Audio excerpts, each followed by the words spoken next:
This is Africa. From this perspective, it looks massive, doesn't it? But how massive is it really? Or should I say, how massive do we believe it is? Status check. Command on internal. Affirmative. Telemetry and launch condition. Affirmative. Missile and internal DC. Affirmative. Pressurization complete. Affirmative. Now, in many African civilizations, and some part of the West, the common notion that Africa is the second largest continent in the world is established in all levels of education. Yet very little information was shared based on the map and size of the African continent.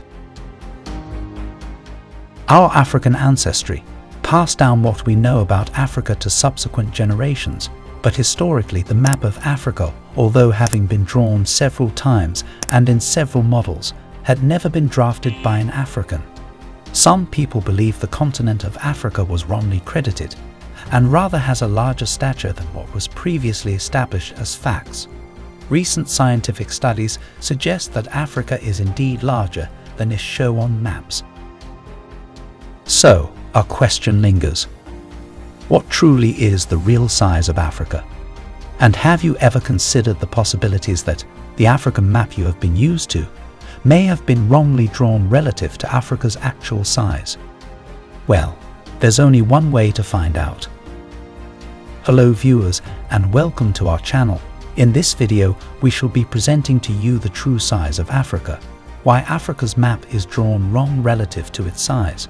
If you're new to our channel, please do subscribe and turn on notifications in order to receive updates from our subsequent video uploads.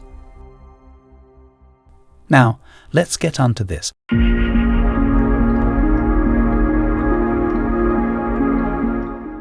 You see, Africa is the world's second largest and second most populous continent, after Asia in both cases. What that means essentially is that, in every continent, at least a decent minority are of purely African descent. At about 30.3 million kilometers squared including adjacent islands, Africa covers 6% of Earth's total surface area and 20% of its land area. Over 1.3 billion people live in Africa as of 2018 stats, accounting for about 16% of the world's human population. Even so, Africa's population is the youngest amongst all the continents, as the median age in 2012 was 19.7, when the worldwide median age was 30.4. The combined nominal GDP of the African continent as of 2022 amounts to a whopping $2.92 trillion.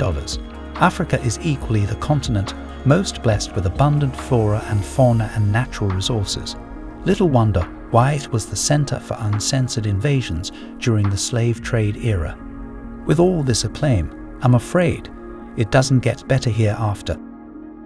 Despite a wide range of natural resources, Africa is consistently credited as the least wealthy continent per capita, although in part due to geographic impediments, legacies of European colonization in Africa, and, well, you guessed it right, the Cold War. Predatory neo-colonialist activities by Western nations and China, and undemocratic rule and deleterious policies all had its toll on diminishing the continent's accolades. However, there's much to be cheerful for. Despite low concentration of wealth, recent economic expansion, and the large and young population make Africa an important economic market in the broader global context.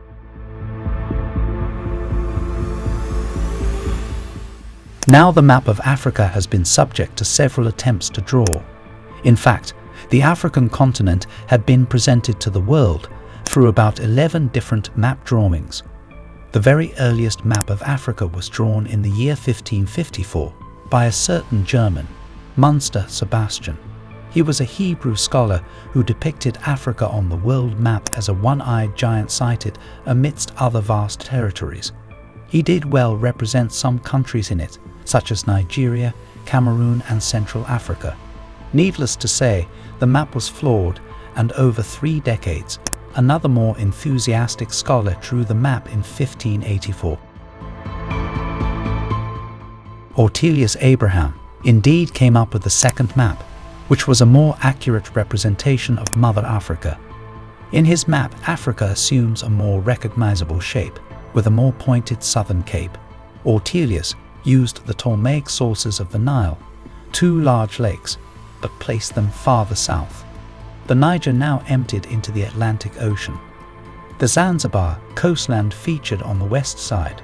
On this map, Madagascar appears separate from the mainland Africa, as do the place names of numerous towns along the coasts and in the interior, although large empty spaces begin to dominate there. No animal or plant life was indicated on the map, but the oceans contain swordfish and a whale. This map was widely regarded more accurate and was thus adopted through the 16th century as the real map of the African continent.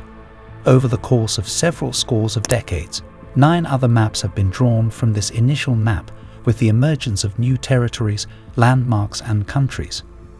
The drafting, drawing and modification of these maps as time grew by gradually trimmed off portions of the initial borders of Ortelius and Sebastian's maps. Of the 9 remaining maps, last 2 maps that were drawn were the most accurate of all, but at the same time the most trimmed in terms of surface area and total distance round the continent. Andrevaux Goujon was a French historian who came up with 2 of the last maps in 1856 and 1880 respectively. In modern times, there are several map projections which have been used to depict the continents of the world. The Mercator map projection and the Equal Earth map projection are the most popular. In the Mercator map projection, which is one of the best known and commonly used world maps, Africa is depicted as being roughly the same size as Goujon's map. That's about 30 million square kilometers. But in reality, Africa is 14 times larger. As explained by the authors of the Equal Earth map projection, Africa considered the mother continent. In fact, based on this projection, the true size of Africa is 30.37 million square kilometers, meaning the vast continent could easily carry several major world nations. Given the fact that the map of Africa had been subject to several explorers, historians, and geographers drawing up somewhat arbitrary demarcations to define the continent, the actual size of the continent has been modified on the map on several occasions, although it goes without saying that the map of Africa we have today is still the most accurate and relevant of all the maps ever drawn before. Yet, it is not a true depiction for what the size of the continent really is.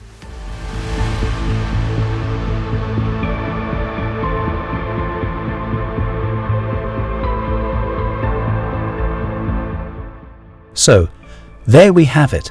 Thanks for watching this video till the end. What do you think about the actual size of the African continent versus the map size depicted? Let us know in the comment section what you think, and the best comment will be pinned. Please do not forget to subscribe to our channel and turn on the notification icon.